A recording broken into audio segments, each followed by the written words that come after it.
Check 1, 2.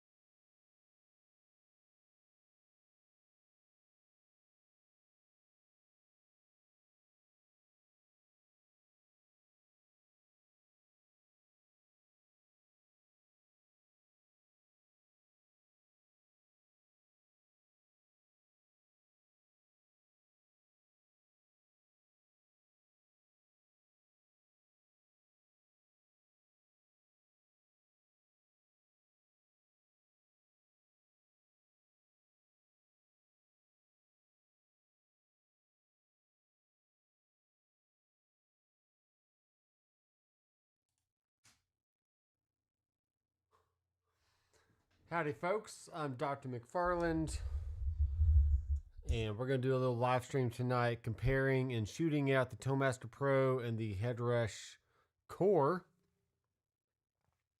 So y'all come on in and let's have some fun.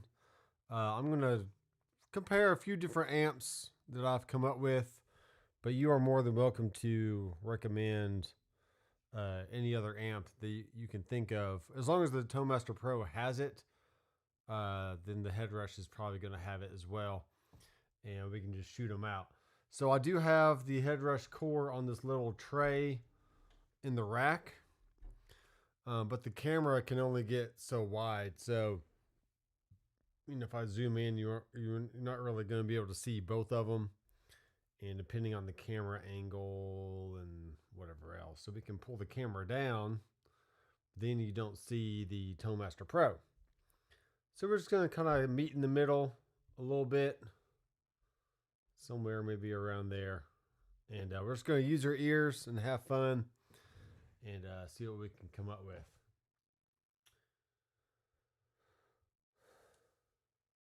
So y'all leave me a comment in the chat. Let me know who you are, where you're from, and what kind of guitar setup do you currently have. Whether that's a Mahler and like an all-in-one kind of thing, or do you have an amp and pedals? Honestly, it really doesn't matter these days what you have. As long as you're getting the sounds that you want for recording, for band, stage, live, and just having fun. But since I like gear and since I do stuff on YouTube, it's fun to shoot out these things and just kind of compare different stuff. So the setup I have, and I still have a little setting up to do, is this. So I have the Headrush Core in the loop of the Tac-O-Bout Pro. Now the Tac-O-Bout comes with 4 different loops. 3 and 4 are movable, but 1 and 2 are not movable, as in they are stuck at the beginning of the chain. And they're really meant for like fuzz pedals and stuff like that. So maybe they'll change that in the future, maybe not. But as of right now, I have a Black Lux Vibe called up here. And just for fun, let's see what else. Let's see what I have. Let me save this. Okay. So right now I do have a Princeton reverb. So let's go ahead and call up a Princeton on the Headrush. We'll do a black Princeton reverb.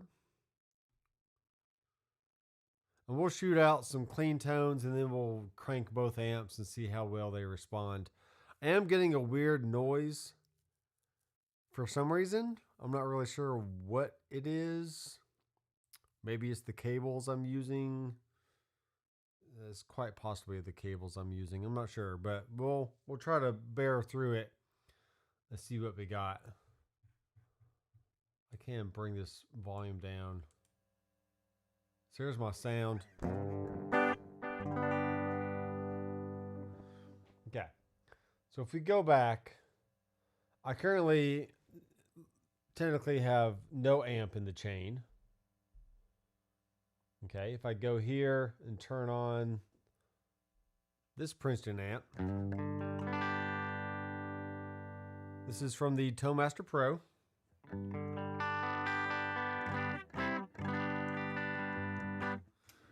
let's actually move this over to another screen so I can actually see what I'm dealing with here.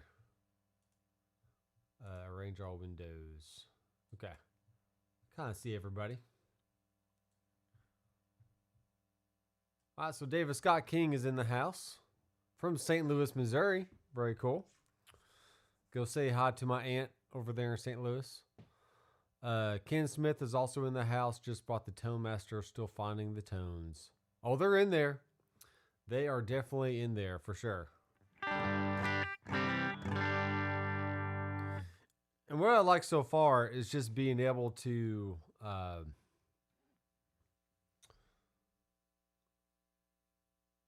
really just being able to choose different amps and just see how they sound. Now, what I need to do right now, I need to delete that. I'm going to bring in a cabinet all by itself. Let's bring in a 1x12. Okay, so that way we have two options here. I'm going to bring in the amp only. I can do amp heads. Yeah, amp only. All right, so at this juncture, this is what we have. I need to go to foot switch assign. And on this switch, I can actually toggle this back and forth. So let's go to here and here. Confirm. Color red is going to be the Tone Master amp. Then the green is going to be the Headrush amp.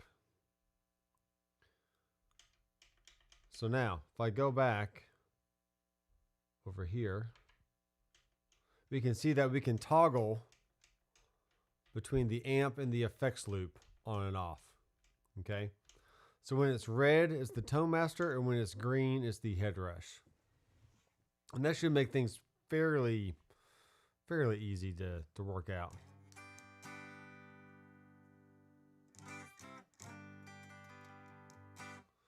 Now, I'm not...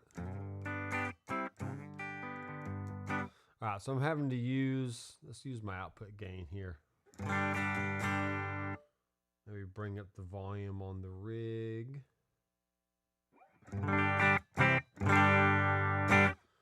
Okay, switch it back. Alright, so let's dial in these sounds here. Make sure we're getting the same volume between the amps. And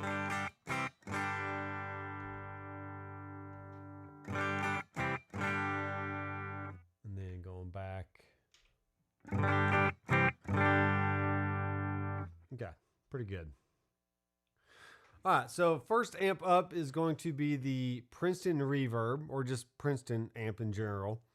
And we have a 1x12 deluxe cabinet, and it currently has SM57 on the cap edge. That's probably pretty good overall. Let's bring the high cut down to about 5K, low cut to around 120 or so. Just kind of smooth out the low and the high end.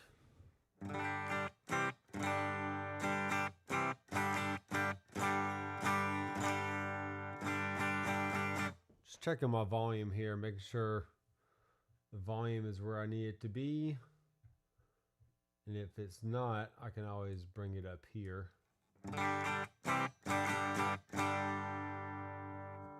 And also do this thing.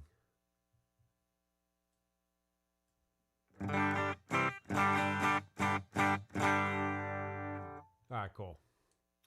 Just making sure the volumes are good. So let me know if that's a good volume for you. It's pretty good for me. Alright, so going back to red, this is the Princeton Tone Master Pro.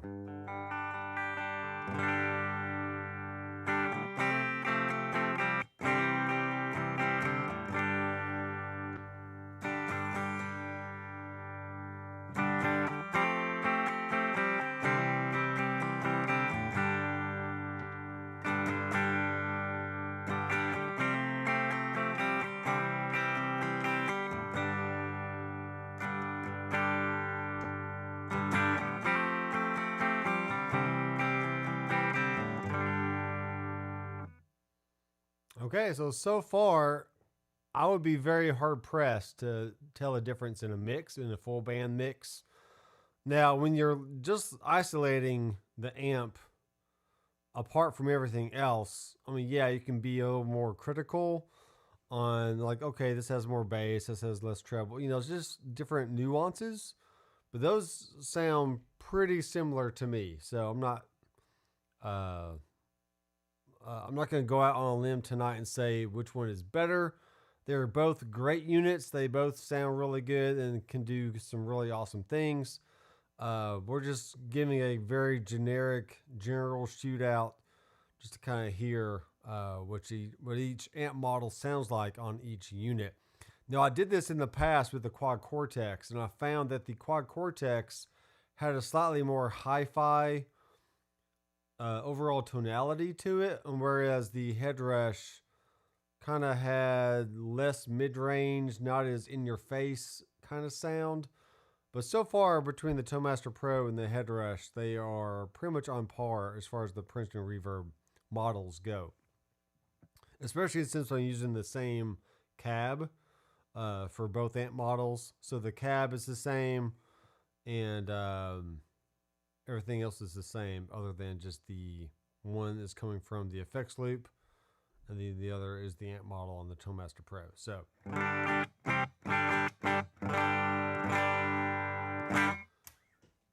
alrighty, let's check some comments here.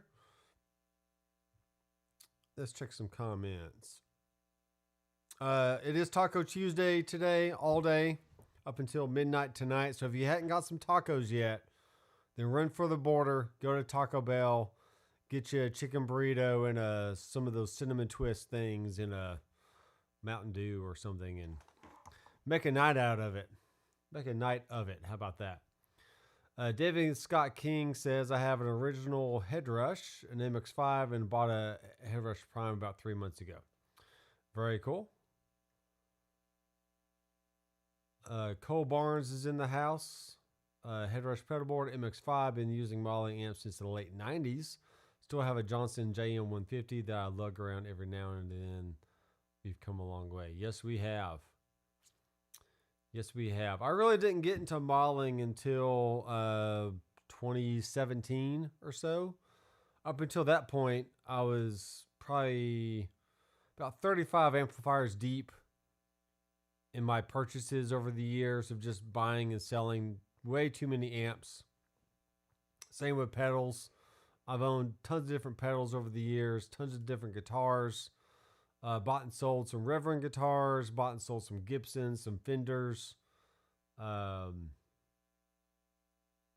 now have some Eastman guitars I really like. I now have some Kiesel guitars I really like. So, yeah, if they had modeling, if I was more aware about the modeling back in the early 2000s, I probably would have got into it more. But I agree, the sound we get now, pretty much out of anything that you buy, is really, really good. So, Ken Smith says good volume, so that's great. It's good to know. Andrade Clan is in Knoxville. Still use a 10-year-old RP360 XP. RP360 XP. I have to look that up later. I'm not sure what that is, but... Alright, let's add a reverb at the end of this, just for fun. And I think the noise that I was hearing before is not too bad now. We'll do a large hall reverb, and we will just bring the mix down a smidge.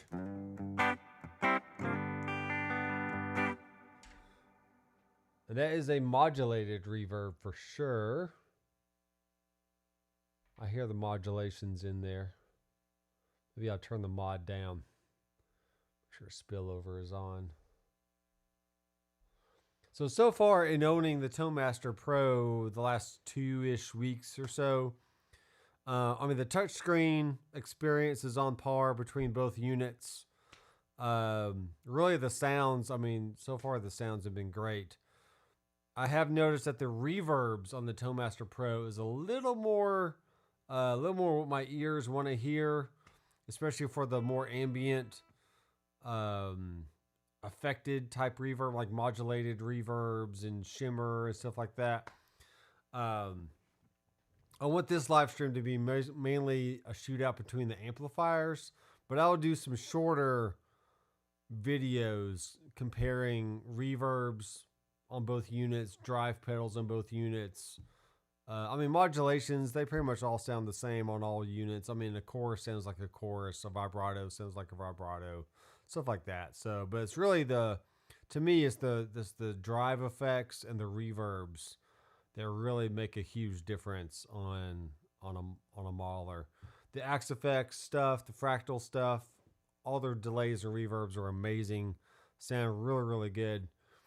So anyway, I'll quit yakking, and y'all let me know in the comments what other amps you want me to try. So here's the Princeton reverb going back and forth once again. Let's do like a little lick here.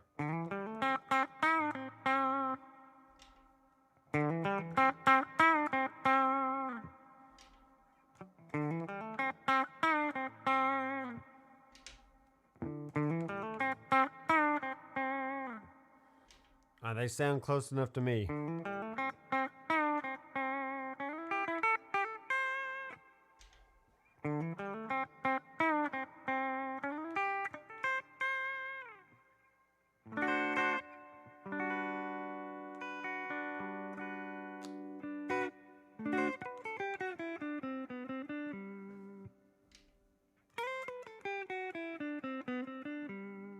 All right, great. So both of those amps, check the boxes for me. They both sound pretty much exactly the same, which I was not worried about at all. I'm just really comparing and contrasting. So the next amp we're going to do is going to be, let's see what we got. Let's do a high boost. Even though the Vox on the Headrush is not exactly the same as the Vox on the TMP, we'll see what we can do here. Let's do a normal channel. Let's do a normal channel. Turn the brilliance down on this. Keep the treble. See, this doesn't even have, well, this does have a cut on it. I'll bring the cut. Let's turn the cut all the way down for now. And just worry about volumes here.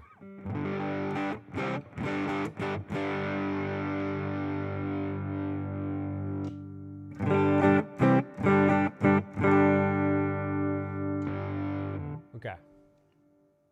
So the volume on this sucker needs to come down a lot. The one added feature that the ToneMaster Pro does have that the Headrush doesn't have is a amp level parameter for every single amplifier on the model. So if the amp has a volume, then you get a volume control. If the amp has a master volume, you also get a master volume control, just like Headrush does. But the ToneMaster Pro has that extra amp level. That's right here. You can't really see. Yeah, amp level right here. That allows you to pretty much use it as a master fader to control the overall volume once you found your tone that you like. That way you don't have to worry about raising and lowering the master volume of the ToneMaster Pro overall. If that makes sense. If that makes sense. Just checking some comments back here. Digitech was the RP360. Okay, so that's good. David Scott says he started with the Digidesign 11 rack, still have it, and that was what convinced me to get a Headrush pedal board. Now, I find it funny that a lot of people say that the Headrush is just a updated 11 rack, and they didn't really take the amp models to the next level. I don't know what to say about that claim. I don't really care. I mean, as long as the amp models sound good and it's in a better form factor, it doesn't matter to me if they just took the same amp models and just put them in a different form factor. But they did or they didn't, I have no idea. It was running the 11 rack through a crate SP8 200 head and a Marshall 4x10 cab. Nice. Once I got the Headrush pedal board and 2 FR 108s in 2017, haven't used the rack or Marshall cab. Nice. I hear Gibson Les Paul does not sound good through the Tone-Master. Could just be a Fender haters. I don't know. I'll get my Les Paul out here in a little bit and we'll do some rocking. 59 Tweed bass on the HR is one of my go-tos. J140 H2. Yeah, the 59 Tweed is really, really good. Yeah, the J120 for cleans. And Morobashi, good night, Doc. How are the pitch effects like pitch down and up? Do they work well with bass? I don't see why not, and we can test those here in a little bit. So right now we have a normal volume for a Vox amplifier right now. So here's the Vox on the Tone-Master.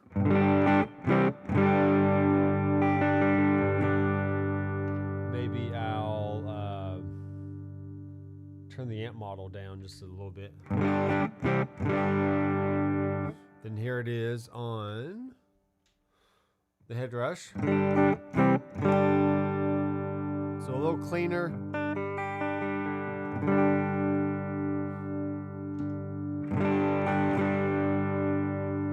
I'm still getting more grit out of the Tone-Master amp, which is fine. I'll just dial it out.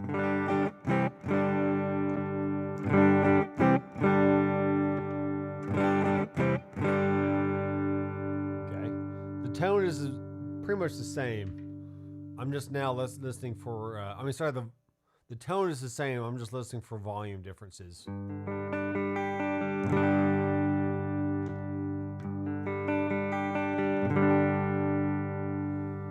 Okay.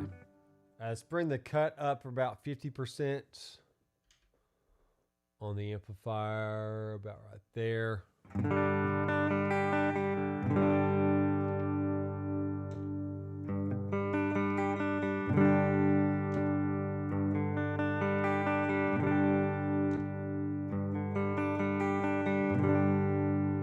Okay, I'm fine with both of those. This is the bridge pickup now.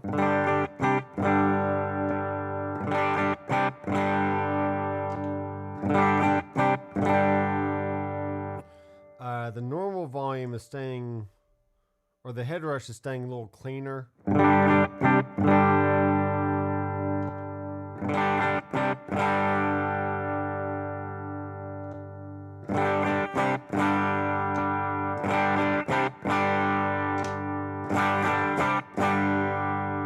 Okay. Both of those are fine and dandy. Andrew, the Helix connoisseur, is not impressed with the Fender unit. And you don't have to be. Compared to the 11 rack, the rig files are actually compatible. The HR pedal board actually sounds better. Okay, well, that's good. That is good to know. All right, now let's go switch the amp on the Tone-Master first. Let's do a British 800. Maybe we'll keep the gain down. Bass, middle, treble at 50. And on the Headrush, we will do, let's do a bass mod. Even though I know this won't be exactly the same.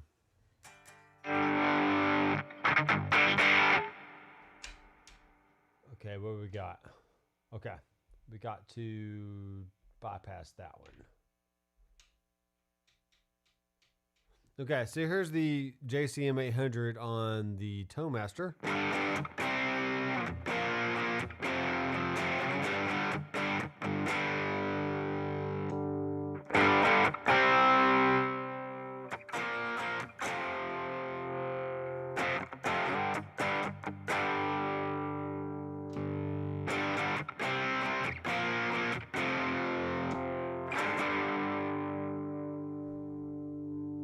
Raise the gain up on the Headrush.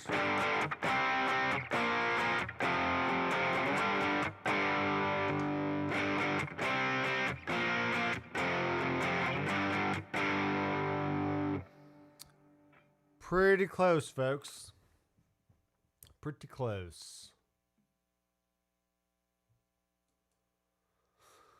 I would say my GX100 sounds just as good, not even half the price of the Fender. Sure. I mean, there's all kinds of units that sound good.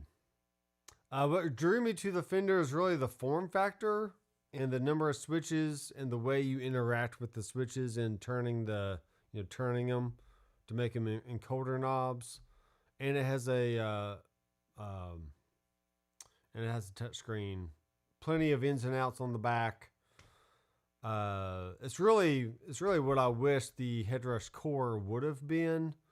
This would have been a great size for a Headrush core unit. And the Headrush core is only $1,000 versus the Toemaster Pro, which is $1,700. Which I did not pay full price for the Toemaster Pro. The Sweetwater rep gave me a pretty good discount. So after tax, I did end up paying $1,629, but he knocked it down to like 14 something and then had to add the tax back on. So I did not pay full price plus tax, which would have been well into the 1800s,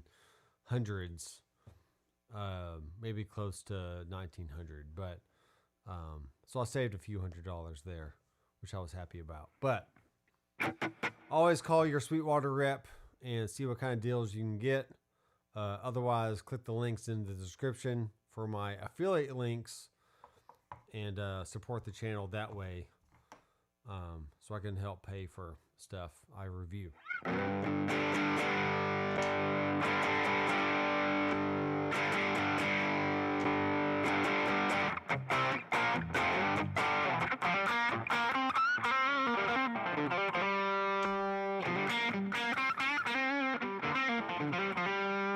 That one sounds more scooped. And the Headrush has more mid-range honk to it. Though it is a bass mod, so it's not totally fair. I mean, we can do a lead 800 100 watt, which may be more similar.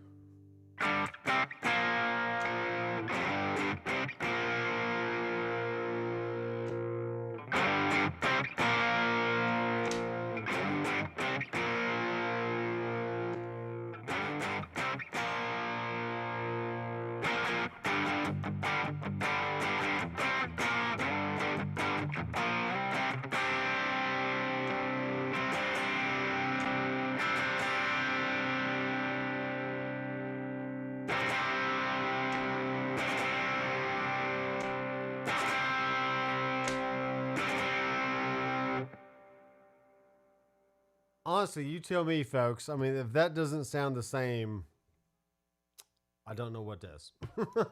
That sounds pretty close to me. Now, I've had videos in the past on my Anatomy of Tone video series on my YouTube channel here, where I'll shoot out different pedals and make sure I try to match the settings. Not really like one for one where the dial is, but just tonally, like try to match if I can recreate the sound of this pedal on this pedal or this amp on this amp. And usually I can get pretty close, especially when I've done shootouts between like the Rat on a Helix and the Rat on a Headrush or a Klon or a Tube Screamer, stuff like that. So it's just using your ears, trying to match the tones the best you can, make sure the volumes are the same so you're not tricking your ear into guessing that the louder version is the better one, because usually louder is better, at least that's how we perceive things. But in reality, you always want to make sure that the volumes are exactly the same, so that way you're just hearing small tone differences and not tricking yourself into thinking that louder is better. So Cole Barnes says, "Oh, love to have the knob switchers combo like the Fender has on the Headrush pedalboard. Kind of jealous of those." Yes. So a lot of people say that the Toemaster Pro is way too expensive and overpriced for what it is. But honestly, if that's the cost I have to pay to get this form factor, so be it. I mean, you can do whatever you want with your money, but with my money, I bought it like the day it came out. Because I did see the leak, and I saw some of the negative comments that people were saying about the pre-leaked or the leaked, option coming out. And I was like, you know what? The form factor is what's selling me on this right now. You can always add your own expression pedal, but really, if the Headrush was just a little bit taller, now the Headrush is actually maybe 1.5 inches wider, but if they would have made it a little bit taller, they could have had 2 rows of switches on here. So they could have had still 10 switches. It has some other cool options going on, and still have the touchscreen and all that other stuff. Plus the internal power supply with the IEC cable, instead of Headrush having the external power supply with the wall wart. I mean, I was kind of bummed when I saw that the Core did not have an internal power supply. Because what if you lose your cable? You just can't go replace it with something else. You have to have the manufactured, the default power supply that came with the unit in order to run it. But with the IEC cable, if you forget it at the house or whatever, usually the venue or church or wherever you're at is going to have an extra IEC cable just laying around. So I don't care how small the unit is, always try to have an internal power supply. So that way you just have the convenience of a nice on-off switch, the IEC connection, which is way more sturdy than the little 12 volt, 15 volt, whatever this voltage kind of connection is. So anyway, that's my thoughts on it. I don't know about you, but that's just how I feel. Fender can't run 2 amps. Yes, it can. It can actually run 3 amps. It can run multiple amps. And I will show you. I don't know where you saw that, Andrew, but let's get your facts straight here. It's just my speakers, or are those Vox style models a little dark and woolly? Possibly. With Celestian Blues, Voxes are more cringy and toppy, or am I off on this? I am keeping the same cab for all the amp models. So sure, I could go in and switch it out to a Alnico Blue type of cabinet, but I'm not really worried about that right now.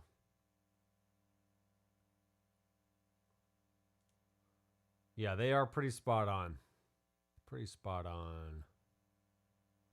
Aaron is asking, am I keeping the TMP? Of course I am. This thing is great. This is exactly the form factor that I want.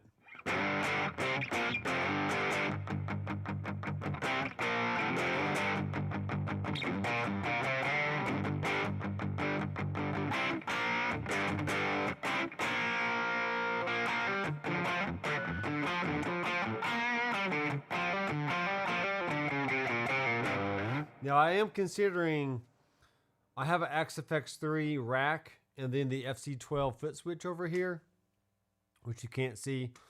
I do have an FM9 that I ordered not long ago, maybe a month and a half ago. So I got a lot of money tied up in modeling units right now. And since I did buy the ToneMaster Pro, I would probably opt to sell the FM9 and then just keep the Axe-Fx and FC12 unit. Especially since I saw some chump somewhere on Facebook selling his FM9 Turbo for like $1,000. I'm like, dude, why are you lowballing yourself? So if that's, I probably just need to sell off my FM9 and then wait for some weirdo guy to sell his for just dirt cheap, and then turn around and buy another one again and save all that money. Which a lot of people, they'll try to find him for really cheap and then turn around and sell him for like twice the price just to make money off of them, which hey, it's capitalism. You can do what you want. I'm really not into that. I try to sell things for market value, or at least what they're going for at the time, and try not to make mad money off of stuff. But anyway, I'm off to rambling again. Aaron says he votes for a Helix. Well,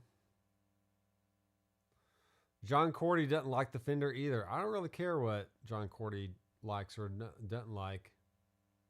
Nor what Rhett Scholl likes or doesn't like. Or anybody else. If it sounds good to my ears, that's fine with me. Now, if you listen to me play and you don't like the sounds, then that's on you. But so far, I love the Toemaster Pro. It's really, really cool. I just love the overall form factor, the way you interact with it. And so far, the tones are on par with what the Headrush is. So maybe next week I'll do a Toemaster Pro versus the Helix and do some cool stuff with that. But for now, we're just doing some Fender and Headrush shootout stuff. Let me get through these comments, and then I'll pick another amp. I sent my core back because it really didn't give me anything more than the pedal board or MX5. Just couldn't justify it. I get that. I do get that. Have you gigged with the Toemaster Pro? How road ready is it? The thing is, David, I don't play in a band anymore. So I only play at church about once a week. And I actually throw the Toemaster Pro in my Headrush pedal board, my Headrush backpack, which is right over here. And I throw a few extra cables in there and off I go. So once I get to church, I just go on stage, put the Toemaster Pro where I stand, right next to my music stand, put on my headphones. I just monitor through some Audio-Technica headphones here, and it's fine, you know. But at church, we're not getting people drinking beer and spilling stuff all over the place and being rowdy. But I haven't really seen any tests from people like actually stepping on the Toemaster Pro screen. I assume it's some kind of like really high density glass that's like very strong, maybe. I mean, I don't know. But I think the Toemaster Pro and the Headrush units are both very well suited for the road, so I'm not too worried about all that. I'm wanting the new Helix. We'll definitely get one. Well, maybe in 4 years you'll get your wish. I really don't, Aaron. I mean, you can like what you like, and other people can like or not like what they like or don't like. But I bought a Headrush originally in 2018 because of Pete Thorne's little demo video he had. And I was like, if he can get those kind of tones out of that pedal board, I'm going to buy it. And I'm sure other people have bought the pedal board, the Headrush pedal board, based off of my videos, and that's great. I'm happy for them. But my ears are my ears, and your ears are your ears, and you're going to like what you're going to like, and I'm going to like what I'm going to like. And if I dial in tones a certain way and you like them, great. And if you don't like them, okay, well then go dial them in your own way. It doesn't really matter.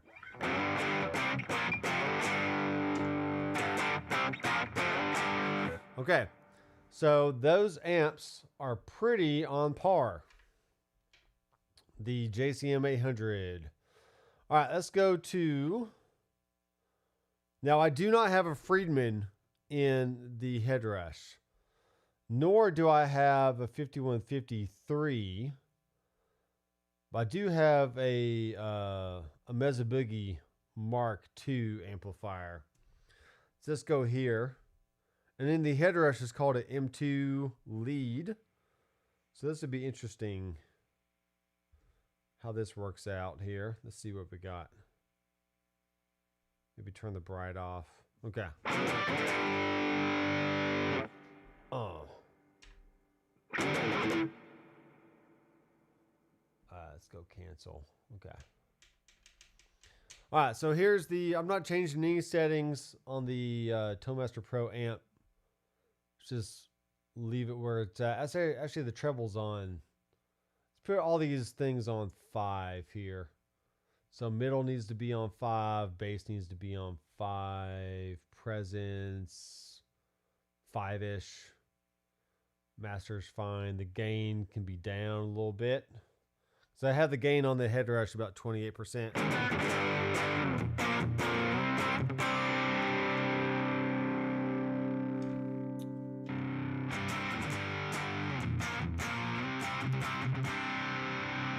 Okay, so far it's more gainy and more scooped on the Headrush. Let's turn the gain back up. Let's scoop the mids, turn up the bass.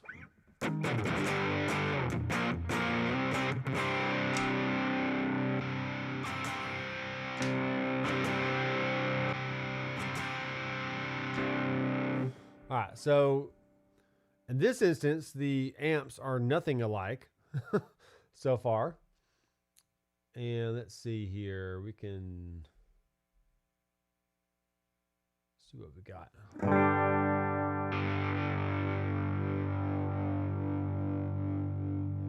So that needs to be scooped though, because it needs to. Let's see. I'm seeing how to match these better. Let's turn the deep on, the bass shift on. So on the second page of the Tone Master, we have all these other adjustments we can make. So treble shift.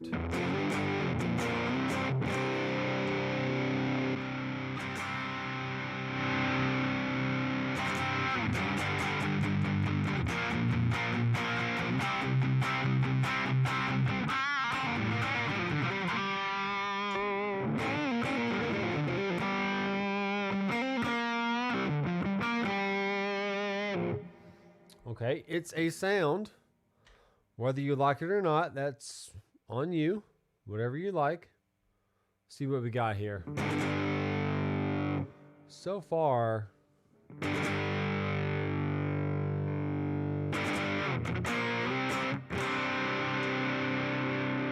okay, I like that sound overall. That's a good sound.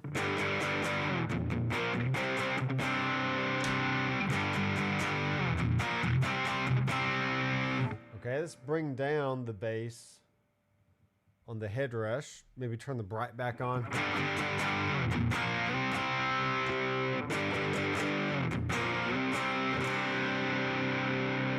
Okay, bring up the treble on the Tone Master.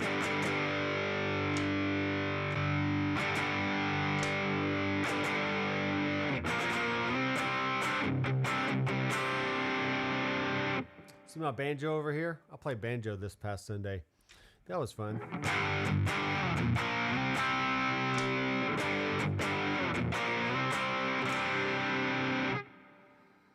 They're not exactly the same, but they're pretty close. I've kind of dialed them in to be pretty close.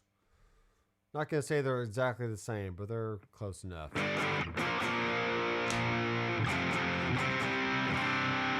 There's a lot of extra bass in the Headrush model. So let's turn the bass all the way down.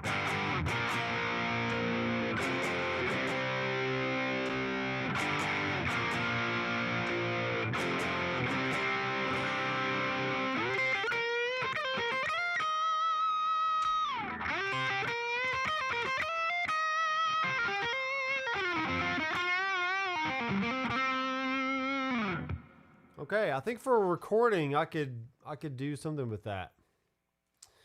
I know, Andrew. That's why you're the Helix connoisseur.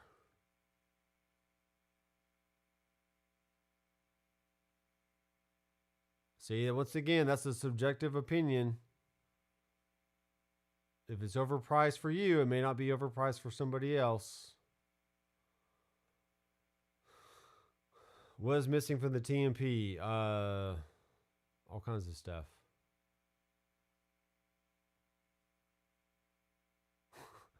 All right, so Ken Smith, I'm going back to the comments here. Ken Smith says, thank you for your shootout and enjoying my TMP. I have learned much from your videos. Very cool. So last night, I uploaded a video about the 4-cable method and also using other preamp pedals in the loops. Because there was a guy on the Facebook group that apparently knew how to use a 4-cable method, but for some reason he had no idea how to incorporate all that, which blew my mind, but it's the way it is. 90% of people listening to folks live don't notice what we might call crappy or fantastic tones. I think we're too critical sometimes as guitar players. We definitely are. I could take these two amps right here and record them in mix bus with some drums and with some bass and just paint them hard left and right, and they would fit perfectly in the mix just fine. Just fine. See, the thing about this is perfectly fine opinion. You can have that if you want.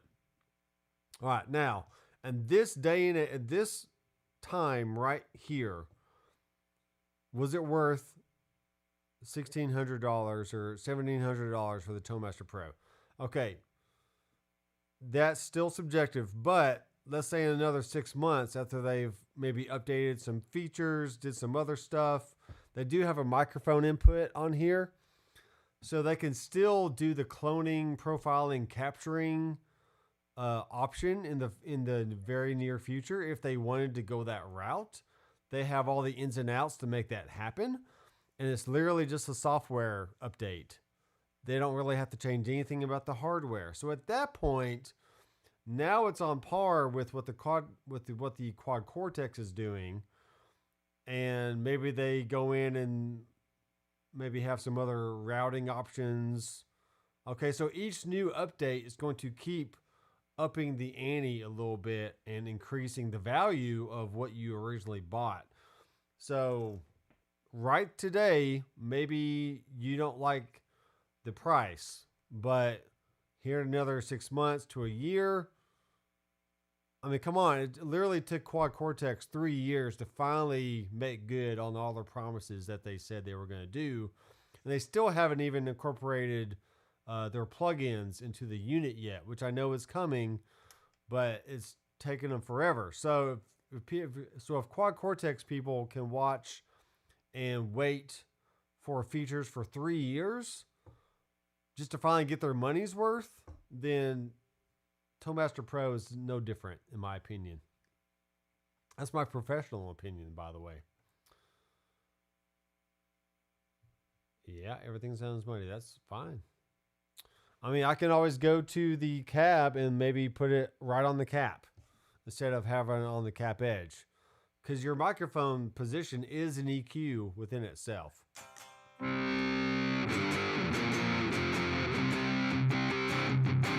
Now, the Headrush unit has always been kind of, a little on the dark side anyway, so I'm not too worried about that. Let's switch the amp out now. We're going to go to the dual rec, the Mezza dual rec. Oh, yes. We're going to do the same thing here on the Headrush.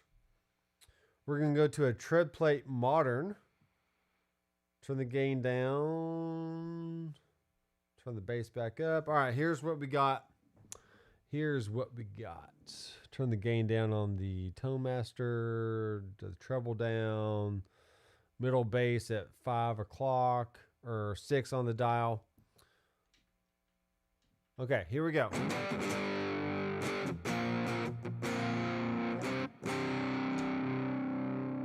Let's actually do this. Let's bring the amp level up.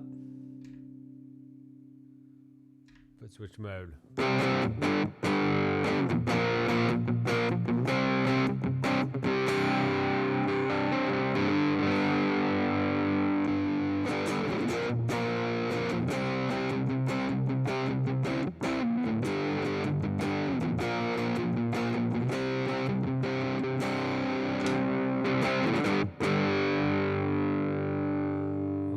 Bring the amp level down just to kind of smooth out the volume changes.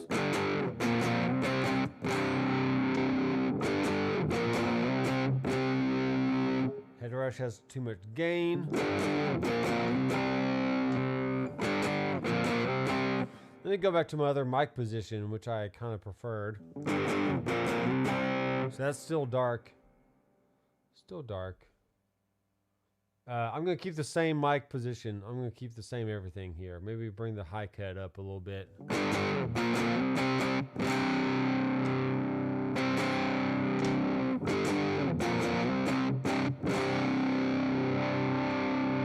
Wow. Okay, my tone volume, not my volume, my tone knob was down on the guitar for some reason. No, I think I just reached down and turned it down accidentally a while ago. So let me redo this. Let me redo this. See, there you go. I was fooling you, Andrew. You're like, oh, that Tone Master Pro sucks, man. Listen to that tone. Well, guess what? It was the tone on my guitar was down. And it wasn't the unit. So just trust your ears, man. Just trust your ears. Don't be so quick to judge on everything. It'll be okay. Gonna catch flack for this. I do like the Line 6 stuff, but their fans are all Alabama football fans. Nothing else will ever be good enough. That's right. That is right. Bama or bust. How about that?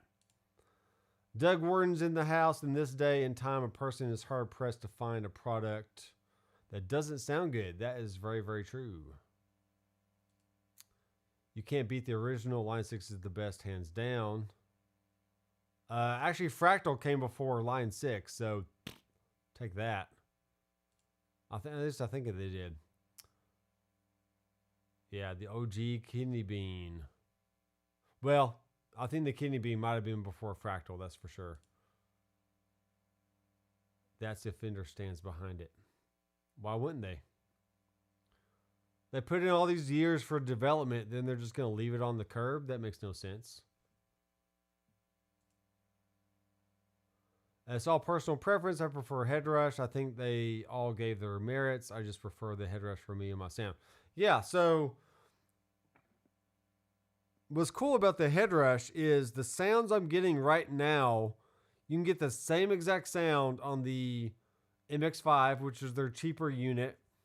You get the same sound on the gig board and now the core, which is, a little bit higher, but still the same sound. You can get the same sound on the Headrush pedal board and now the Headrush Prime. So what's cool about that is if you make a rig on the MX5, it'll transfer over to the pedal board or the higher priced options. And the same is true going backwards. Which I kind of wish the Fractal would do that. I mean, technically it does, but when you go down to the FM3, which only has 3 switches, you lose a lot of that power and that DSP power. But yes, all the Fractal stuff sound exactly the same no matter what unit you're on. You just lose the power, and therefore you maybe not have as much blocks in your preset that you can on the FM3 versus an XFX3 or FM9 or stuff like that. That's also not true. It's also pretty much true on the Helix stuff. So on the Helix floor, you have the most DSP, unless you put it in spillover mode or gapless mode, and therefore you lose one of your rows within that preset, but then you're able to switch between different presets. So far on the Tone Master Pro, you can add a lot of stuff to your preset and still switch to another preset totally gapless, which is amazing. And you can't really do that on even the Fractal right now, unless you have the XFX3, because they did come out with a public beta that has gapless switching, and it does work really well. But a lot of people would love to see that on the FM9 and FM3 units, so that way they can just have one amp block in their preset and then switch between the different channels of that amp block for gapless switching, which I know the FM3 guys would love that. That would be really cool. So with my tone knob back up, let me quit yapping and let's compare these amps.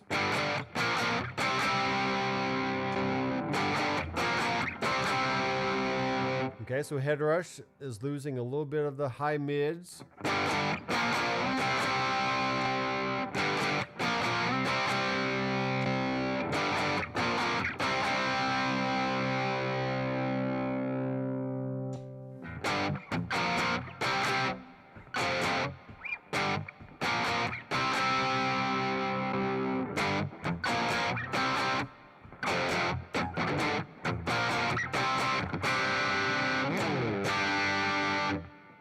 There you go. I've turned my volume knob down instead of my tone knob, so that's good. Everything sounds muddy. Well, yeah, of course. Our sound guy at church prefers whatever modeler I bring into a real amp. I bet. Yeah, most churches are silent stages, which is true for my church. We just have a silent stage, pretty much. We do have live acoustic drums in a drum cage, and the bass player likes to have some bass volume on stage, which I would prefer him to just turn it off and just run everything through the PA, but whatever. One more time.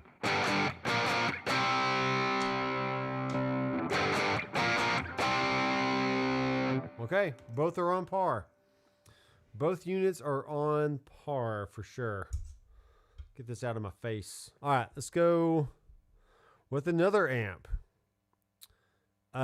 We do have a Ubershaw, and on the Headrush, we technically have a Bogner red channel. So let's just try that. It's not going to be exactly the same, but it'll be pretty close. It'll be close enough for rock and roll. Let's go bypass this amp here. So that's one thing that is great about the ToneMaster Pro is the foot switch assign. You can assign two things to one switch and then just toggle between them. I know you can do that on the Helix as well, Andrew. I know you can. I know it's fine. But with the Headrush, you can't do that. You pretty much have to use scenes in order to toggle between two things. Which Headrush, if you're looking and you're watching, that would be very cool if you could do that. And go ahead and add an editor while you're at it, which I know a lot of people are wanting that. So here's the Ubershaw on the ToneMaster Pro. Let's go in and edit the amp volume on this.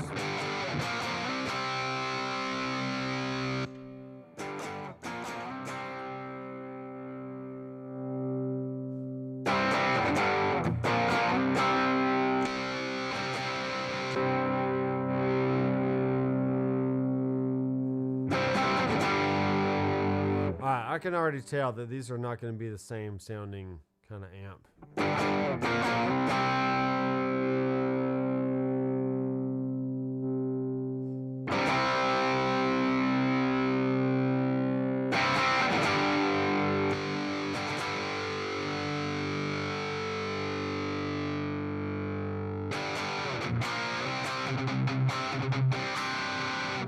Shoo-wee, that sounds good.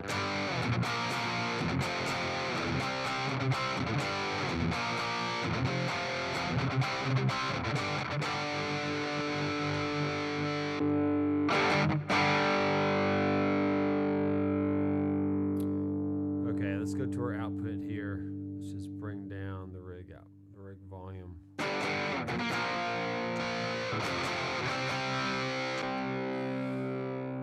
I'm trying to match the gain.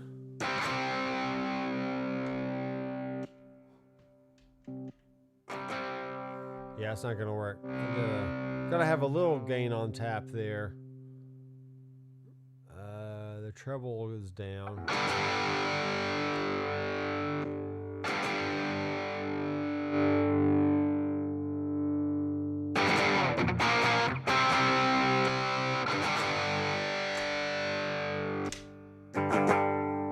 Shoot. There we go.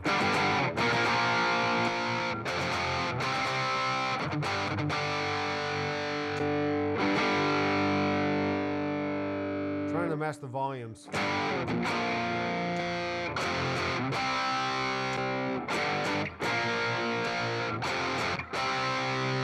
Alright, that Uber has a little bit more gain to it, so I'm going to turn the gain up on the Headrush here.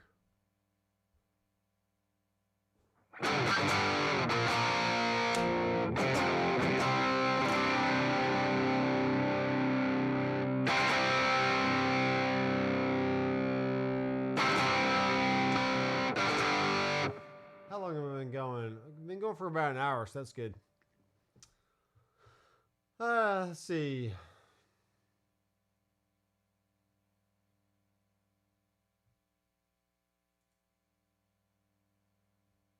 See, he also does a lot of stuff outside church, kind of a perk of being close to Nashville. He does tons of other stuff, like huge concerts and festivals. Who does?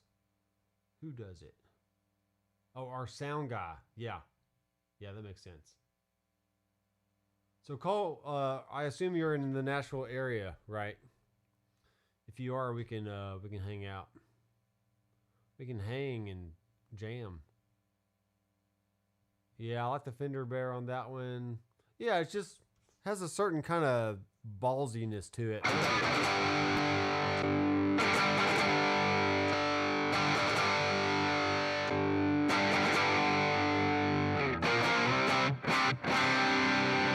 Yeah, the gain structure is slightly different, but the overall tone is pretty much the same. But I would say that Uber has more gain, more low mid something going on.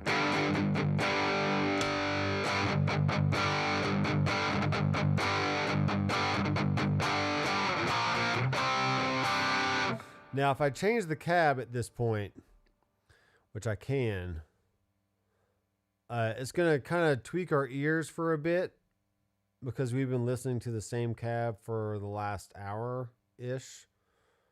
Let's see what we do with a greenback.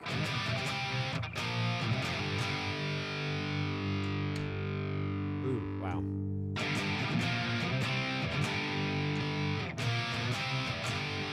So that made everything more scooped, which is funny.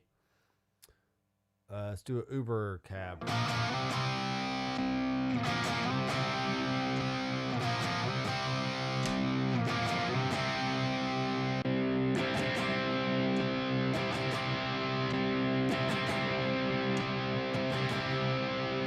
So through that cab, it sounds pretty close.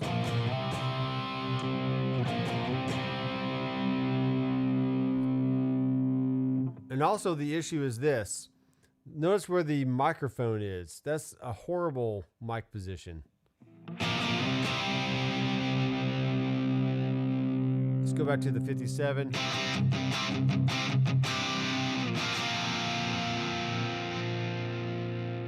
Bring that high cut back down, the low cut up.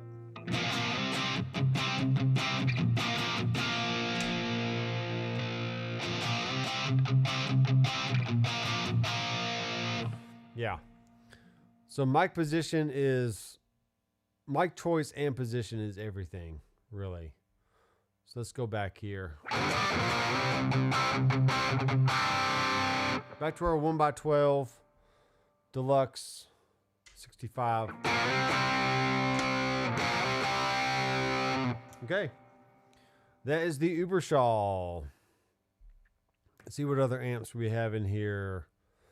A JC Clean. The Headrush has a JC in there. Let's go find it. Let's go find it. JCM 120 or JC 120.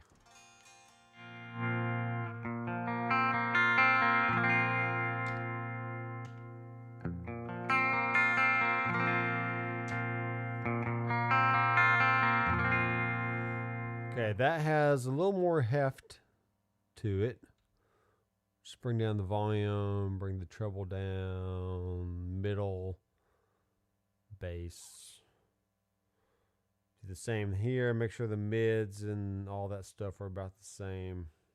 Okay.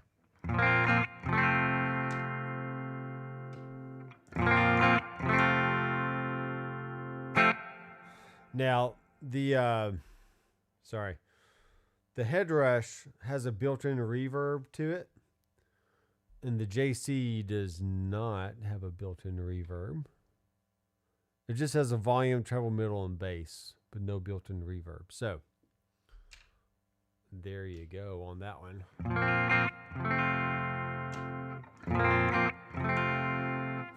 I don't know what else to do on that one. It sounds pretty close to me.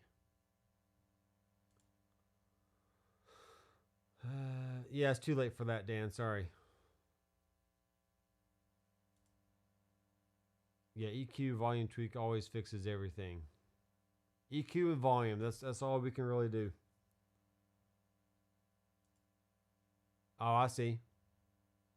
Huntsville. I grew up in Albertville, Alabama in the 90s, 80s and 90s.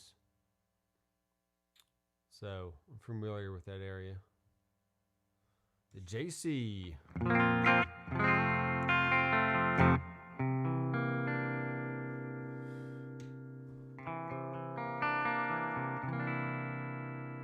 I mean, really, so far, this is my honest opinion so far. I would be perfectly fine with just using the Headrush for recording and for playing at church. If I wanted to send back the Tonemaster Pro, I totally could and just pay off the credit card that I paid it for it with and not really miss anything. Other than the form factor, I do like the form factor and just the way I interact with the Tonemaster Pro. But so far, the sounds of both amp models, or the amp models on both units, are pretty much indistinguishable. I mean, yeah, there's small little nuances here and there, but they both sound pretty much identical to me.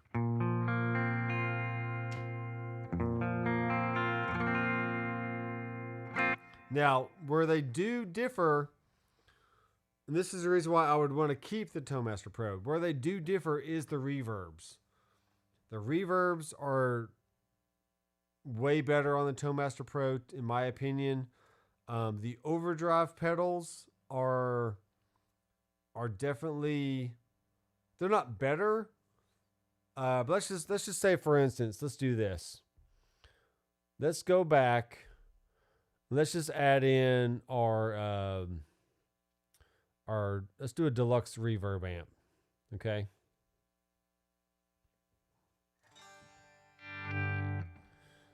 This is what we're going to do. We're going to put this over here. And now let's actually shoot out some drive pedals. I'll do this in a separate video, but I want to just have some fun with some drive pedal stuff. All right, so on the JRC, the drive is all the way down, the tone is in the middle, and the level is all the way up. So let's do the same thing here on this pedal. Let's go to the green box, and we're going to do drive down, level all the way up, and then tone in the middle. They do have a blend knob on there, but I'm not too worried about that.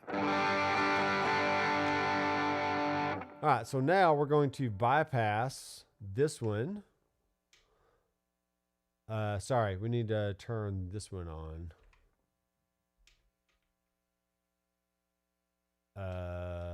Okay, I need to do one thing. Go to multi. Let's see. All right, let's redo these assignments here. So we're gonna go on off the tube screamer and the pedal.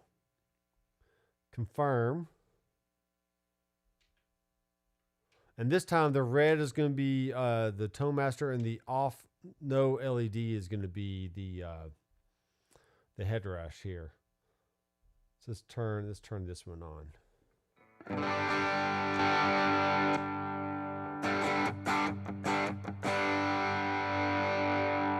All right, so I'm going to turn the main volume up on the Headrush just to make sure the levels are about the same.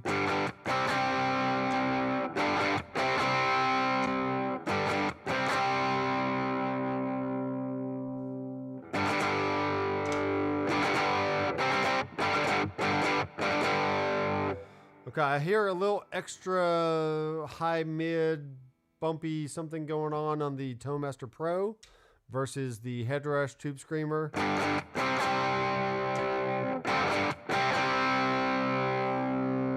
Maybe I can turn down the tone a bit on the green box.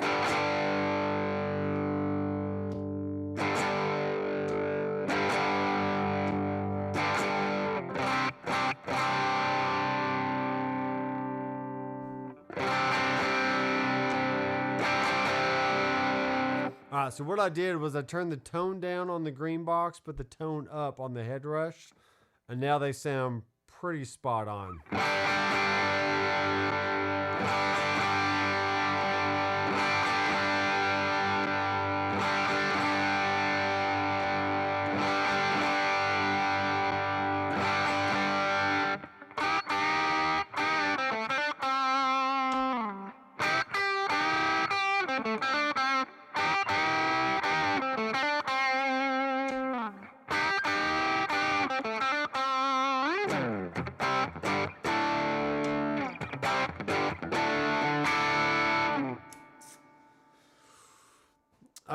I think the Tone Master sounds better in this situation, but but that's just because I have something else to compare it to, the Headrush compared to the Headrush. But I think I prefer the Tone Master Tube Screamer so far.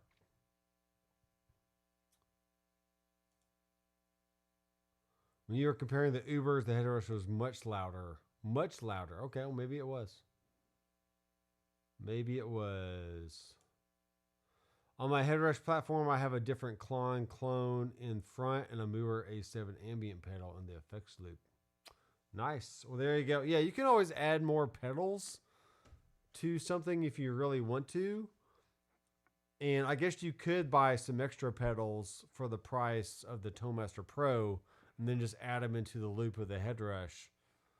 But you know, I don't want to have all these extra pedals and power supplies and patch cables, and I just want one unit that does everything really well. And that's how I feel about it. So let's actually go to the Blues Maker. And now Headrush, let's see here. I have to delete this first and then add in another. This is a small workflow thing, but once I've added in a pedal, well, actually I could have done this a different way.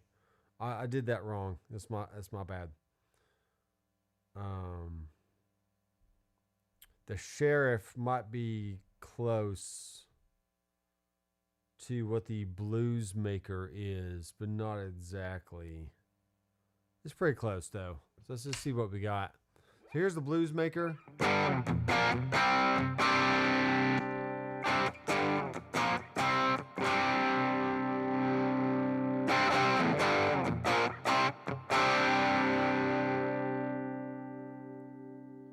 Actually, let's do it this way. Let's turn the output volume up.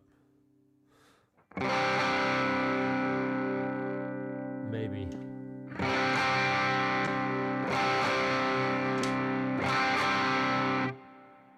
You tell me, folks, if that's not exactly the same, I don't know what is. I really don't. So the Blues Maker on the Tone Master Pro and then the Sheriff on the Headrush are pretty much the same kind of, sonically, they're the same kind of tone.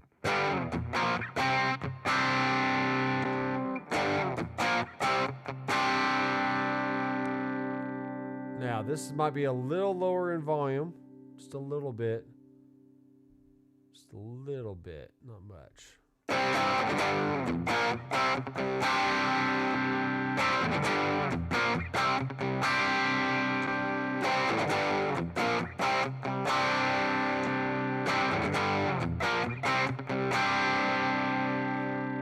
Maybe the Tone Master Pro, the Blues Maker, is a little more open sounding, not as compressed. So in that regard, the sound is not the same, but the overall EQ and gain structure is pretty similar. That's just a matter of maybe lowering the gain on the Sheriff.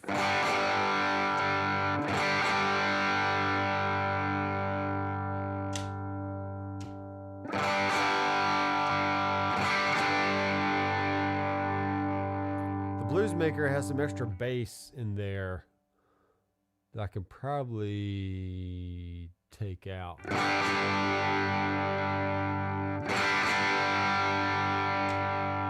There's also two different versions on the Blues Maker.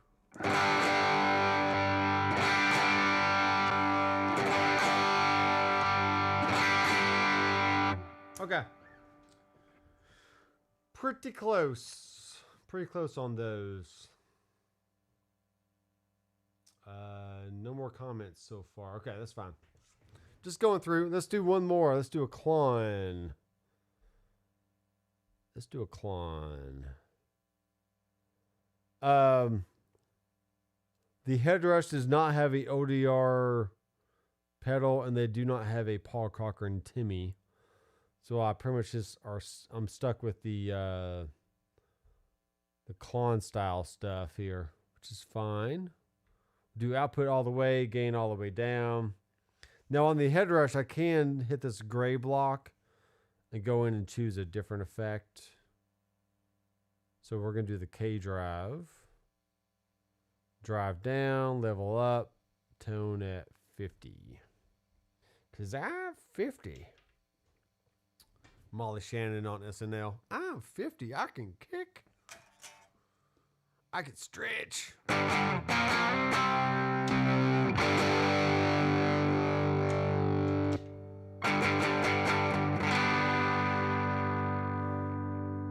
Now, I want you to notice something here. The output on the Mythic drive on the Tonemaster Pro is all the way up, and the level is all the way up on the Headrush. And this K drive is notoriously way louder than I think it really should be. I'm not sure what pedal they modeled this after, but it wouldn't.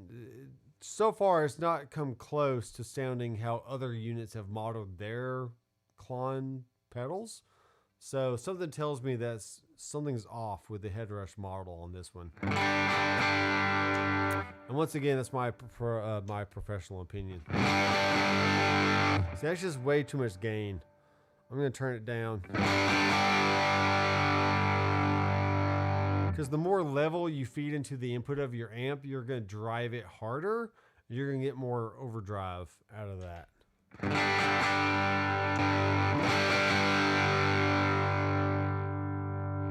See, my level is now at like 14%.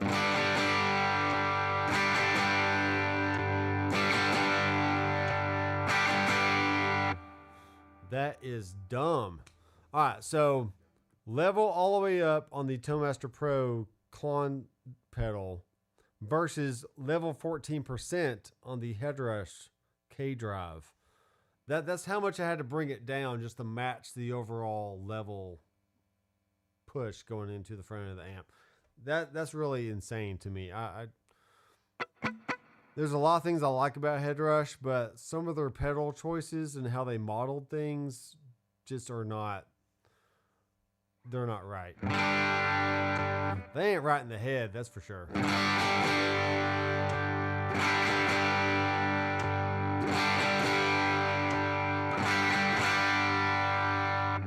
I mean, I have to say, so far, I prefer the pedals in the Tonemaster Pro versus the Headrush.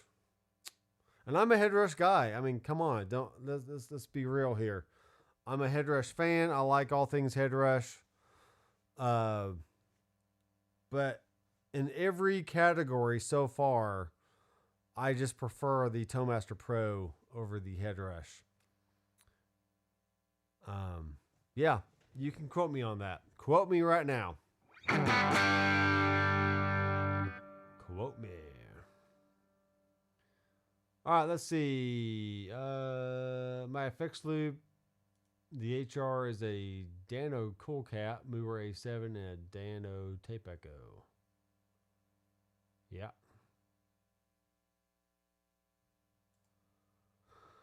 All the examples that you did, not just one in particular. Examples of what? Let me see. Let me go back. Oh, yeah, sure. Sound like they match pretty well. They do. They do match pretty well.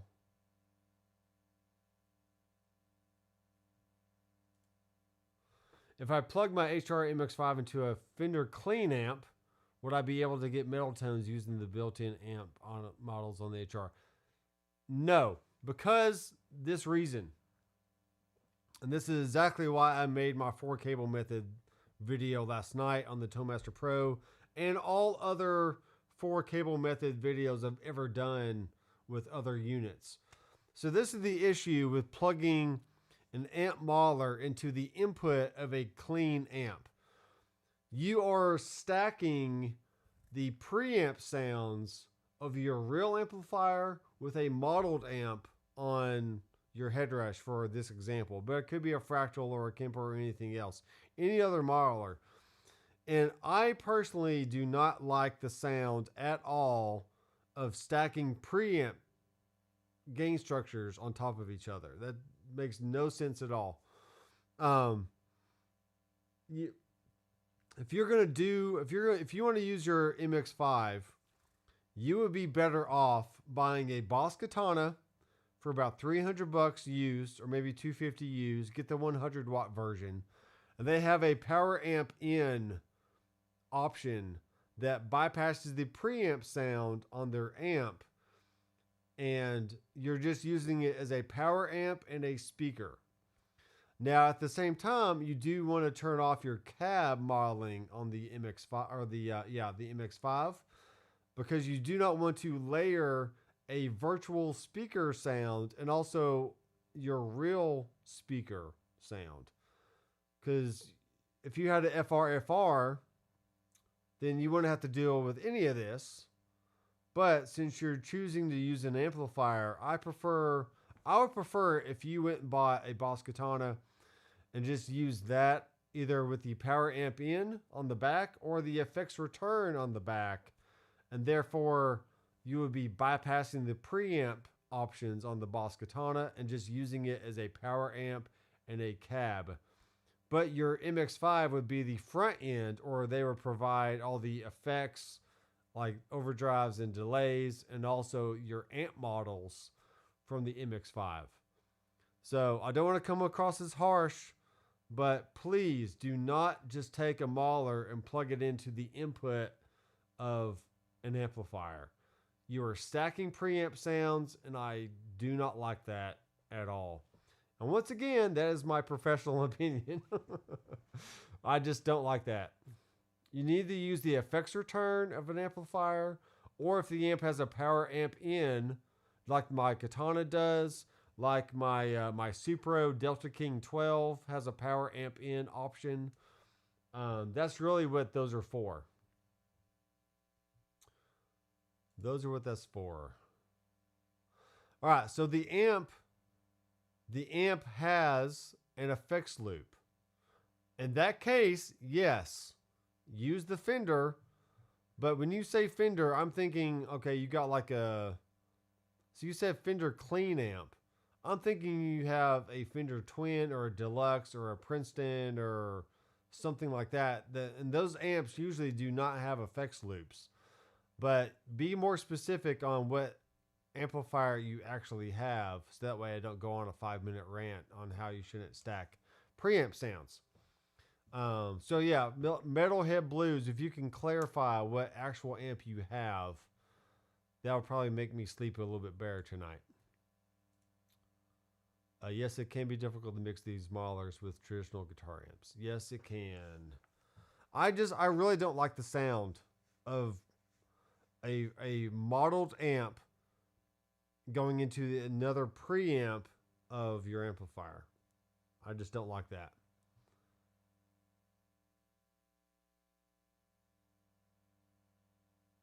Yeah. So Cobarn says I either mic my amp with the SM57 or go directly into the mixer. Yeah, that makes sense. All right, so far I'm locking the pedals on the Toemaster Pro. I think they're more closely modeled to what I would expect in real life versus what Headrush is giving us. All right, let's actually do one more. Let's do a Proco Rat, which is a tried and true, awesome little pedal. This is the Rodent on the Toemaster Pro. We'll put the filter at, actually we'll do the filter fully counterclockwise. And then over here, go to distortion, and we'll do a black op. Which actually, hold on. I feel like they've added something else. No, it's just a black op pedal. Okay.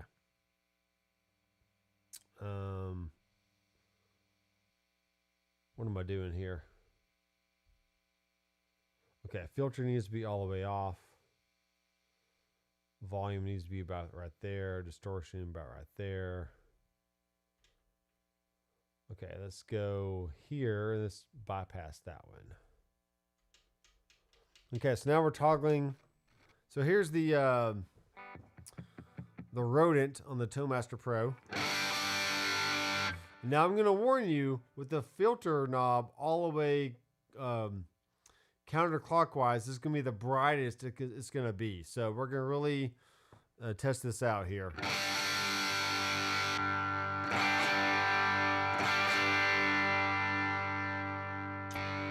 Okay, so far the Headrush is a little more tame as far as the high end goes.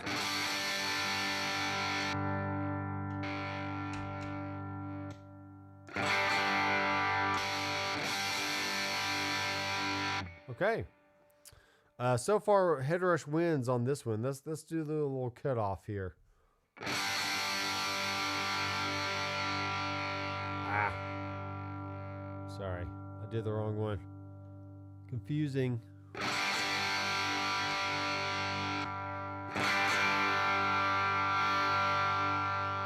Try to match the gain structure. The gain structure is not exactly the same.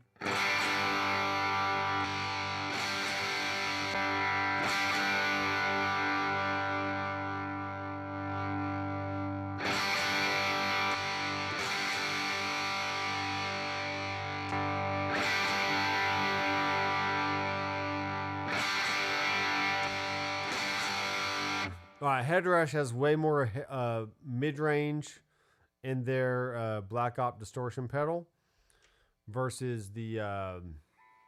So here's the Rodent one more time. Then here's the Black Op. Let's turn down the volume on the Black Op.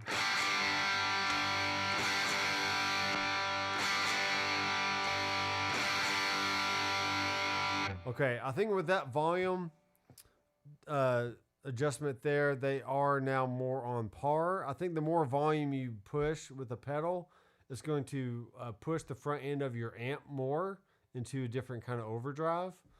So you really want to make sure the volumes are matching on both pedals to make sure the amp is responding in similar ways.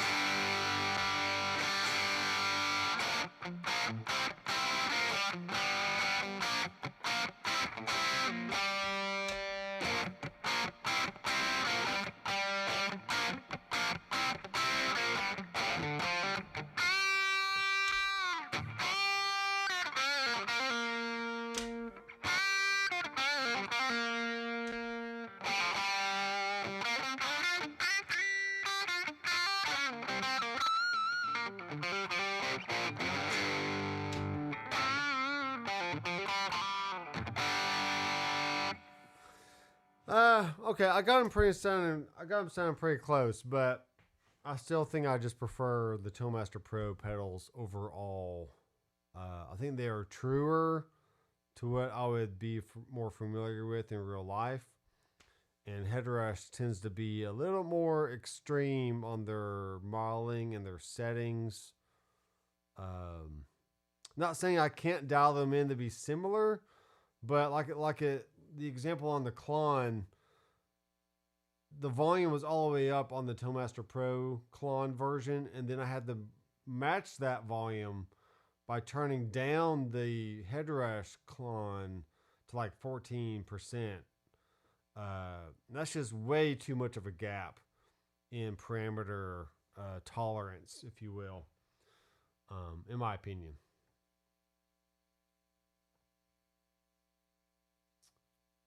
Okay, so Mustang 3 version 2 100 watt. Okay, so that's fine. So you pretty much have the Boss Katana equivalent to in your Mustang there. So that's perfectly fine. I would just do not use the input though. Use the effects return of the Mustang. So therefore you bypass the preamp sounds of the Mustang and you just use it as a power amp and a speaker for your Headrush MX5. Randy Upchurch is in the house. All is well, Randy. So thank you very much. Checking other comments here.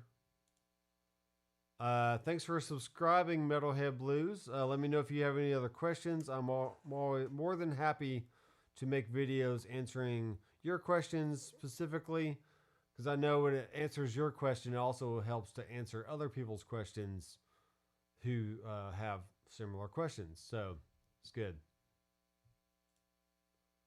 A little tweaking, and most of these can sound about the same. They can.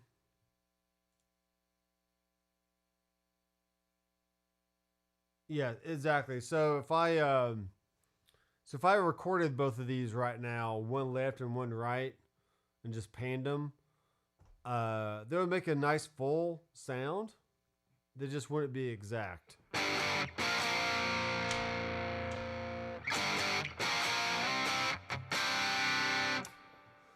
Okay, let's actually do that. We've been going for about an hour and a half now. Let's see if I can do this. Let's open up my mix bus. My mix bus DAW. Go to session. We're going to open. Go to 48K.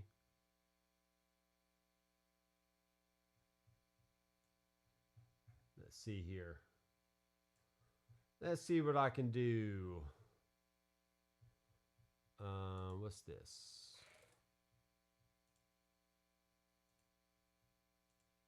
Oh, weird.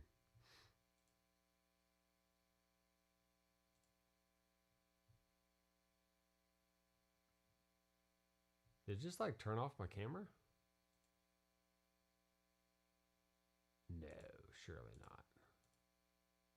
not. Okay, there's that. So here I am in Mixbus. Let's go ahead and add in a drum loop here. So go into clips, and we'll go to Rock Essentials, 8th note.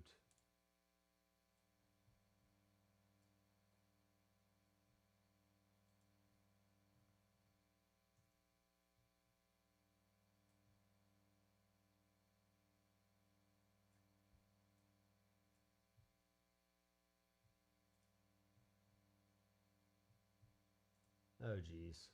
Hold on. Go to properties. Properties settings. I'm going to record some tracks real fast if I can get this figured out. Okay. We got it figured out, man. Oh, man, oh, man. So there's some drums. Let me go make sure my output is where it needs to be. Analog 1 and 2.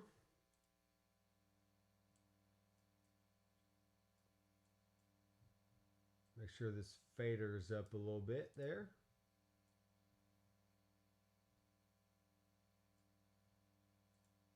Okay. I'm using the RME interface. Alright, so there we go. So I'm getting used to my new RME interface, and I can also have RME Total Mix on my iPad, right here on my iPad, so I can control stuff during the live stream, even though I technically don't have this on right now. Host connections. It says it's connected, so.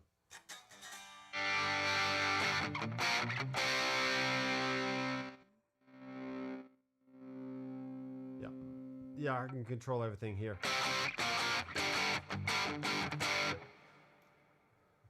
All right, we're going to do two stereo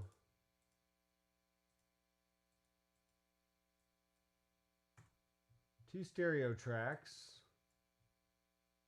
And this is going to be EG for guitar. And let's make sure this is on. This is 11 and 12. All right, see what we got. 1, 2, 3. Let's actually do the rodent first. 2, ready.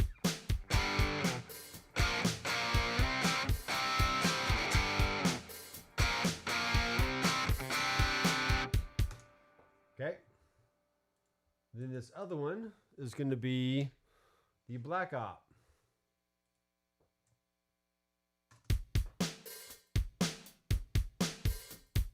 One, two, 1, 2.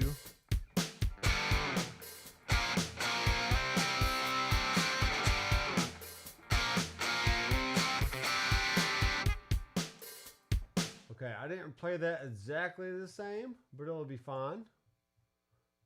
It will be fine. And I didn't need to do that again anyway, because I didn't set the input of that track correctly. My bad. My bad. Sorry. 1, 2, 1, 2, 3.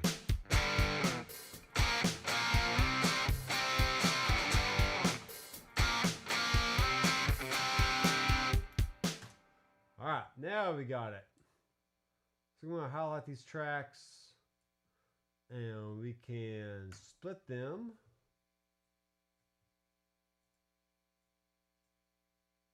We can delete, we can save as a TMP shootout. Save and save often, I always say. And Steve Sterlacci also says that, apparently. All right, so we're going to highlight these, and we are going to do like that. All right, so here's a mix. My camera's in the way. I can't see. Ugh. I'm trying to look at my screen here. All right, so here's a pan left and right. Wrote it on the left and Black Up on the right.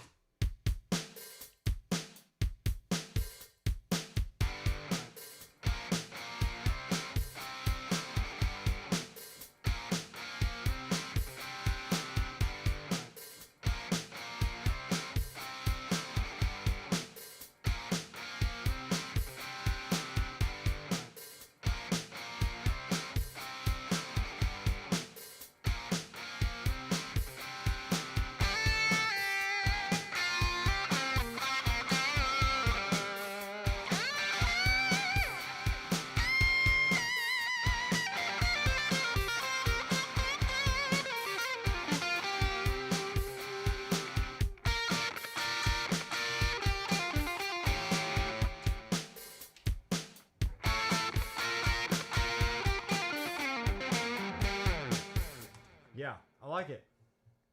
Let's do some more jamming.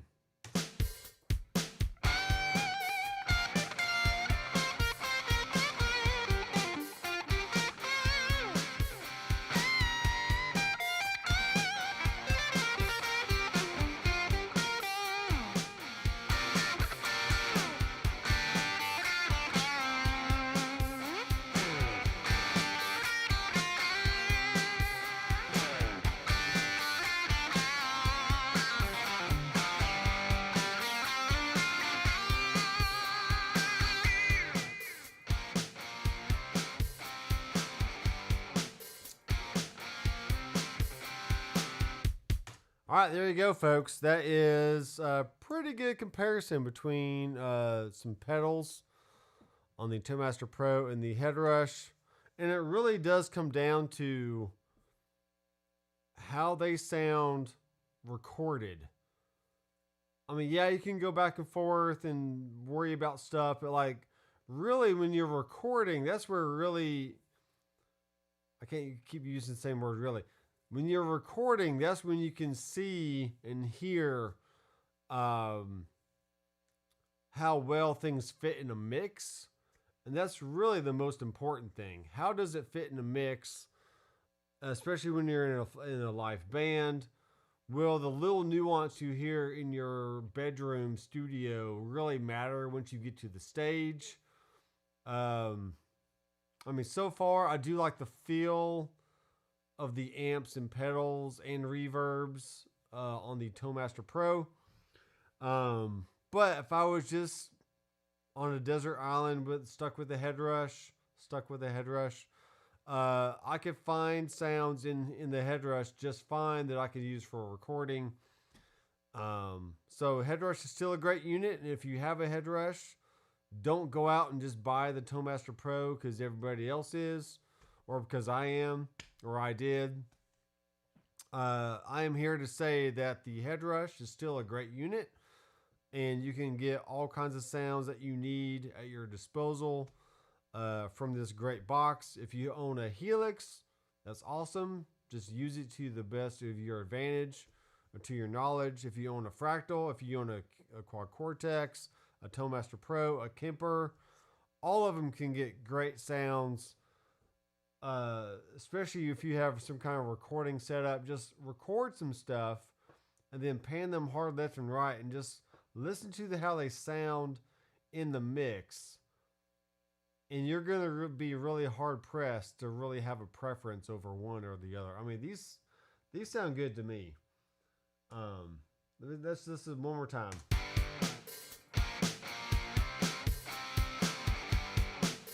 Honestly, what more would you want out of a good overdrive distorted sound than that? This is great. And one little tip here, when you're recording, especially double tracking guitars, you want nuance. You want little differences in the sound because you're actually going to play it differently per take. And also, if you just change your pickup selection or tweak something on the amp just slightly, it gives you that just enough difference to have that cool stereo big wide sound effect in your recording, and that's what you want most of the time. I mean, that's what I want most of the time. Audience would never know in a mix. And if you had two guitar players on stage, one was playing, let's say you had two people with a rat pedal on their pedal board. Well, not every rat pedal is going to sound exactly the same, and maybe they have different knob settings anyway. So one guy has more gain, one guy has less gain, one guy has more high cut, the other guy has less high cut. They're going to naturally get different. They're just going to get different sounds anyway. So it's really more about the collective sound of what you're getting on stage or in the studio versus just one sound that you're kind of agonizing over, trying to figure out, man, is this good or not, you know? Because in a recording, the recordings do not lie. They will tell you exactly what it sounds like. So what DAW do I use? I use Harrison Mixbus 32C, which I am also an employee of Mixbus. But I was a Reaper user for 10 plus years, and then I found Mixbus 5 back around 2015 or so, and then pretty much been using Mixbus on and off ever since. And then I only use Mixbus within the last 3 or 4 years. Only use Mixbus. I never open Reaper unless it's to test a plugin for work. I just don't need Reaper anymore for what I do. And just highly prefer Mixbus 32C. And this also has a cool mixer strip kind of look on here. So you got your 32C EQ, which is a 4-band. What is it? What is it called? It's just a 4-band EQ, but the term when you raise the gain and the Q gets smaller. Proportional Q, sorry. It's a 4-band proportional Q EQ. It has the high and low pass filters. Also has compressor built in, a gate built in, bus ends. So you got 12 bus ends. So I can send, for example, I can send these drums over to bus 1, and then maybe do the guitars over to bus 3. And then my bass would go to bus 2 and so forth. And then I would, adjust the tape drive on here on the bus channels and all that stuff. So.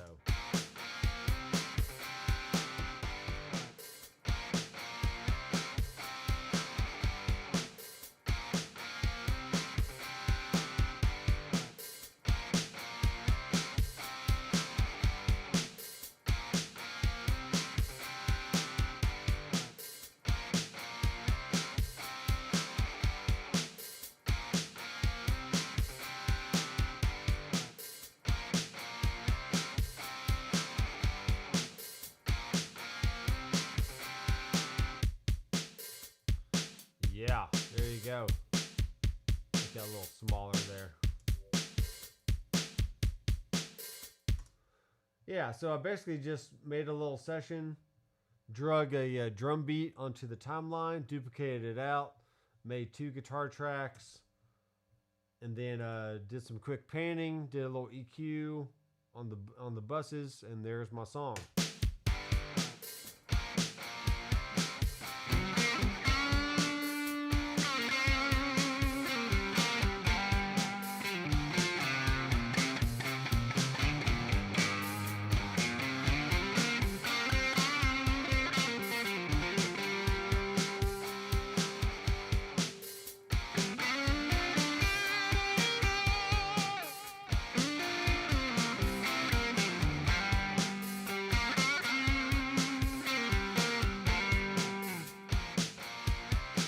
All right, cool. I like it. I'll be sure to do some actual shootouts, like some small little 2 or 3 minute shootouts for the drives, for the amps, for the reverb, stuff like that, over the next few weeks. So if you're new to the channel, be sure to subscribe down below and click the bell. And just let me check the comments here. Cobarn says I'm in Presonic Studio One because I've just been using their hardware for. Yeah, that's why they have hardware and software, because they want you to buy it all.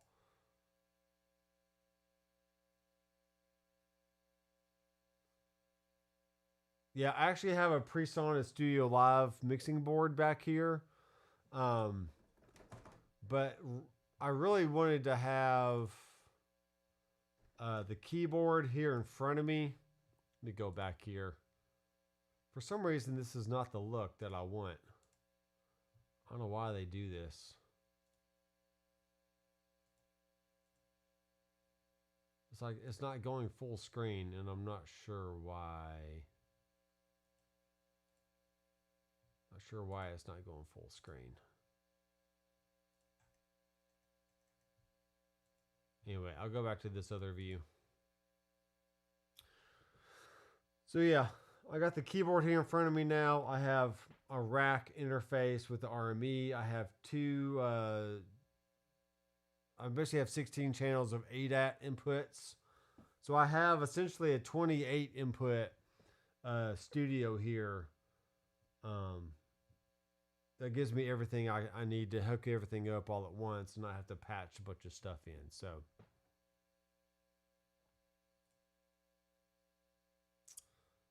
Cole got the new Jazzmaster Acoustasonic for his birthday. That's cool. But I cut my index finger on my fret hand pretty bad yesterday. That stinks, dude. I hope you get healed up soon. Those do look like really cool.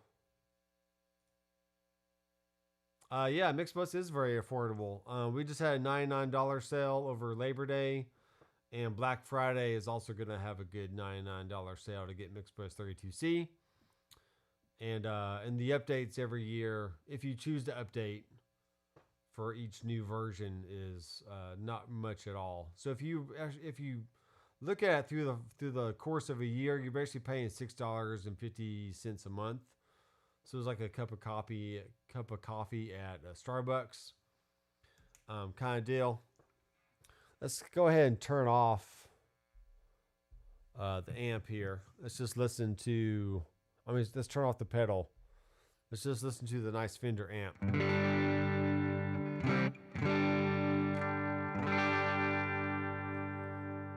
And this is a deluxe amp, so let's turn that down.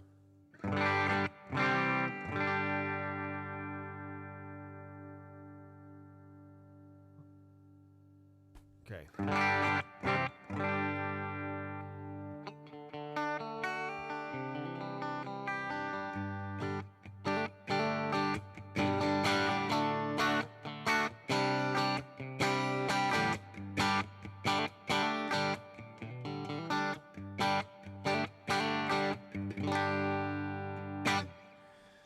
Woo, doggy. All right. I feel pretty good about all that. Thanks guys for watching. I really do. On this Tuesday night, we've been going for almost 2 hours now, but it was fun going back and forth between all the different stuff. So I'll try to fast forward through the video and put in some nice time markers so you can skip around and check out different amps and maybe cut out some of my yakking a little bit. Or I could take this video and go back and edit it down to smaller portions maybe. But I do have my microphone that was live the whole time, so you probably hear my strings playing. Or hearing in the room sound, so instead of just hearing the direct sound. So I'll more likely end up just going back and doing a more proper pre-recorded video with the microphone muted. Probably just do like a no talking video, just like only playing, here's the settings, here's this amp and here's that amp, and then bam, there's the video, right? So that'll work. I really do appreciate everyone watching. Be sure to subscribe down below, click the bell, check the links in the description of any of my videos for links to my website. You can access my courses through a one-time purchase of whatever course that is. And you can also use my affiliate links to Amazon and Sweetwater.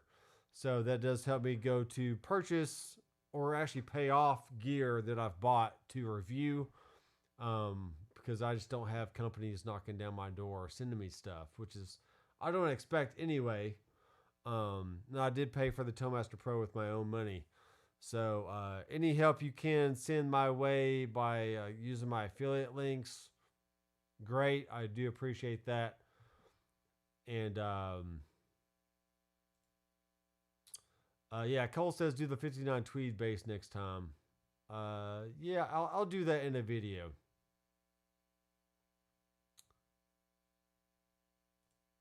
Sorry, I'm checking some comments here. I would notice using IW notice using an amp then cab best result. I'm not sure what you're talking about. Where can we get IRs? You can use my my link in the description to my Sonic DNA IR Doctor pack, which I'll probably do a video on how to load those up into the Toemaster Pro. And it's essentially what my IR pack does is gives you all these different options, except that it doesn't give you like the distance, but it does give you two different microphones, either on or off axis. And it gives you ways to use them, adjust the volumes of each microphone so you can get different shades of dark and bright and stuff like that. Using my IRs. So if you want to help support me that way by buying some IRs, that'd be great. Otherwise, there's tons of places online you can get some IRs probably for free.